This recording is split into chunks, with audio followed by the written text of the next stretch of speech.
All right, so today I'm going to share a little story with you. What's that story about? So I've been meditating for a while now and developing an inner spiritual practice. And there's definitely been a lot of benefits that I've noticed and have come alongside it along the way. And obviously one of those benefits is bringing a little more consciousness into my life, living life a little more consciously, less on autopilot, less driven by my deep rooted habits, behaviors, and tendencies, and more with a little bit of my own conscious direction. So, the story I'm going to tell you today is I'm going to recall this is probably the one time because you can bring consciousness into your life in little snippets, in little bits and pieces here and there. After meditating, you might be a lot more conscious and a lot more present, but it slowly wears off. But this one time, I was able to bring some considerable presence, consciousness, and awareness into my life, and it probably lasted for around 2 to 3 hours, which is at least around 2 hours, actually. I'd say 1 to 2 hours, more like it, which is a long time. Um, if you really look at it, and if you really look at how you live your life, you will notice, at least for the majority of you, you're not even conscious for 1% of your day. You're just living in your head, in your psychological reality, your mind. You know, if you really become aware of this, you really are conscious for such a small fraction of your day. The rest is just distractions in the mind, in the head, living in the past, imagining the future. It's a very, very, very small percent that's actual consciousness. So this one day I woke up quite early. It was probably around 5:30, and I felt really good. Sometimes I wake up and get out of bed and I just feel alive. I'm up. I'm ready to go. Feeling great. I had my cold shower and then I did my daily spiritual practice, my meditation, which lasts around 70 minutes, and it was a strong practice, just as you have in the gym. Some days are better than others. So too with meditating, some days are better than others. And this day was, from memory, it was good. It was a positive session. And after it, I then did another form of meditation, a health a meditation based around health and wellness. Some deep, fast, heavy breathing exercises involved. And mind you, I don't usually do this meditation afterwards. Usually, once I've done my morning spiritual practice around 7 minutes, I just call it quits. But I was feeling great. I was feeling good. So I was like, fuck it, let's do it. So I did that. And then after that, when I came out of it, I don't know, probably maybe one other little noticeable difference of these meditations was when I came out of the meditation. So you've got your eyes shut, you've just been doing this practice, what I really tried to focus on was, that breath, that feeling within me that was happening whilst I was meditating. I really tried to, as I was opening my eyes, integrate that same breath and that same experience into a more wakeful state. So I did that, and yeah, I was feeling very present, very conscious, fully absorbed in my senses, in my hearing, in my sight, all of that stuff, and very unabsorbed in the nonsensical chatter of my mind. So I was not absorbed in the bullshit chatter of my mind that goes on every day. that goes on in all of our minds every day, and it's very easy to get absorbed by that, but I wasn't. And then this is probably one of the biggest differences that I can note from that day, and something that had been practicing for a little bit of time now, was really focusing on breathing long and slow as possible, really trying to reduce the amount of breaths that I would take in 1 minute. So instead of going, I'd do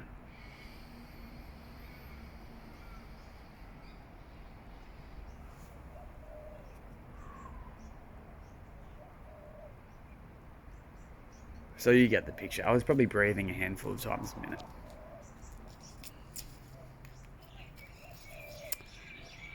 And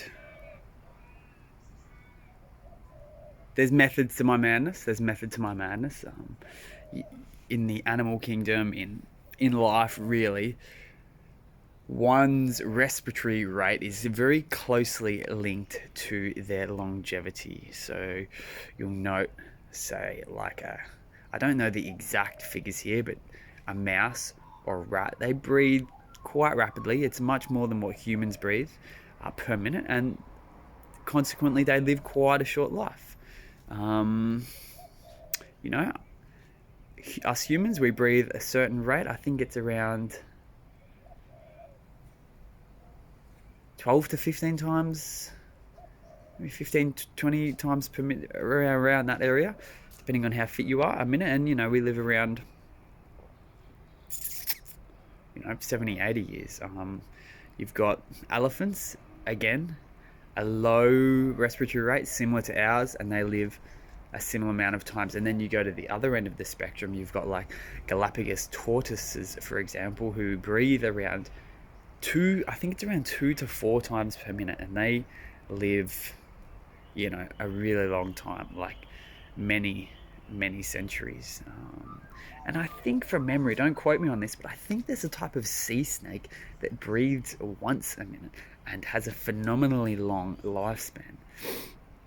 So the point I'm making is the number of breaths you take in a minute is very closely linked to your longevity. And not just your longevity, but your level of consciousness. You see, an advanced yogi that's really hit the peak of his consciousness, his physical, mental, energetic systems, is breathing a very small number of times per minute. A very, very small number of times. They're living in this state of bliss, in this state of calm, equanimity, and it's reflected in their breath. They might be breathing 3, 4, 5 times per minute. And with that small respiratory rate comes myriad benefits.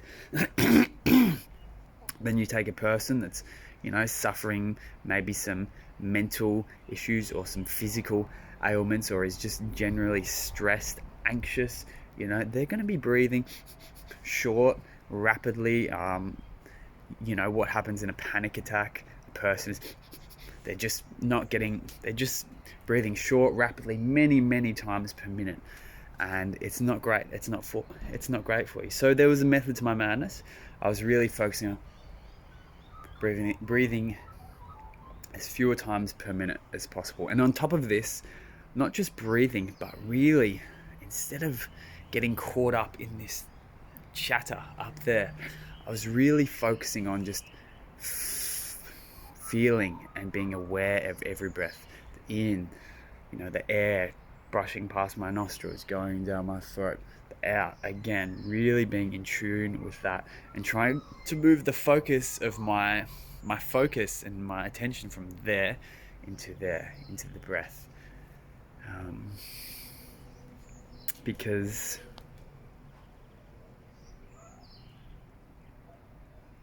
really, the mind can be useful for things, but like most of us do, keeping our attention on it all the time, it's quite pointless. It's just a memory reel of past experiences and a drawing board for imagined futures. The, the, the essence of the mind is memory and imagination. Memory of the past, imagination of the future. So if you keep your focus there all the time, you are quite literally living or being, maintaining a presence anywhere but now.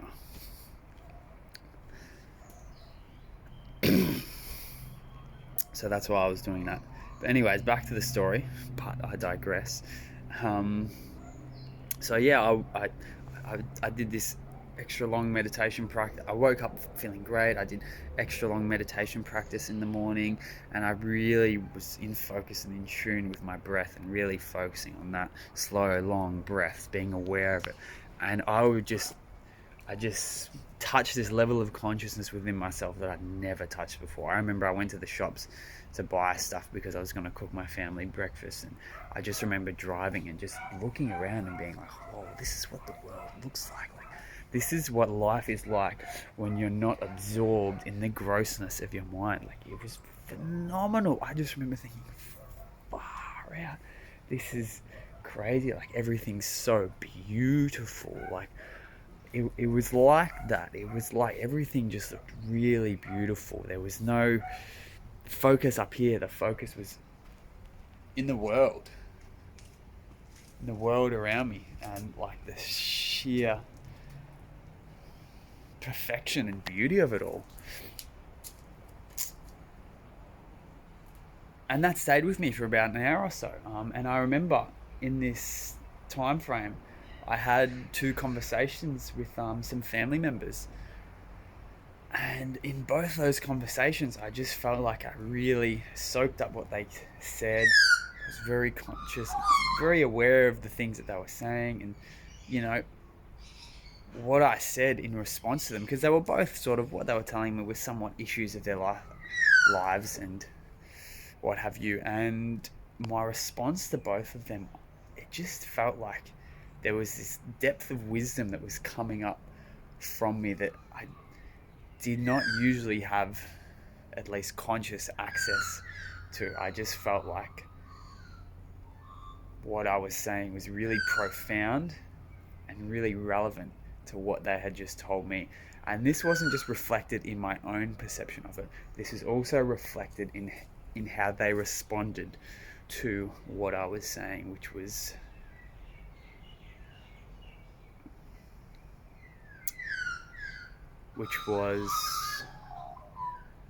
they were quite absorbed.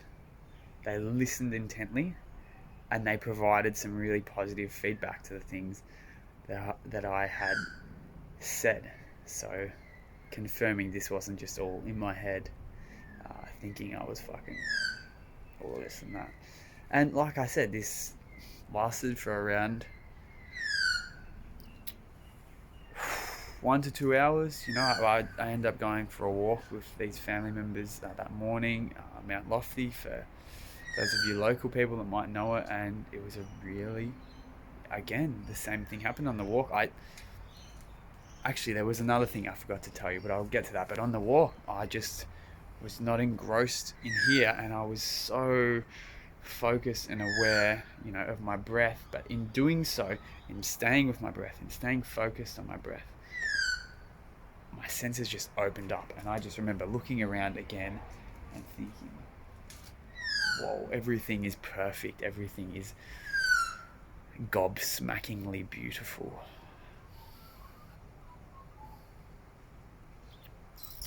And the other thing that I wanted to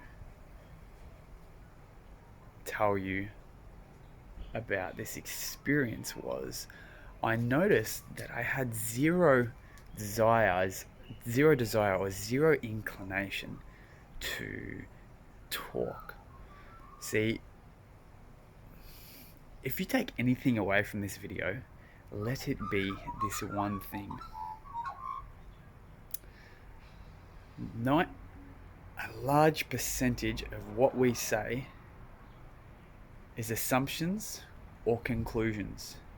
drawing assumptions on things that we really know nothing about, and likewise drawing conclusions on things that we really know nothing about. If you take just one thing from this video, let it be this, and notice this within yourself, because a big amount of the things that come out of your mouth are assumptions and conclusions on things that you know nothing about. You might think you know something about them, hence why you're drawing a conclusion or making an assumption, but really you know nothing. So when I was in this state of enhanced consciousness or whatever, I noticed that I had zero desire to talk, zero desire to regurgitate any assumptions or conclusions that my silly old mind had made up about whatever was going on at the time. And I was just really at ease, content, and present. And it was a beautiful thing. I've yet to touch a level of consciousness like that for as long as that since, but in making this video, it's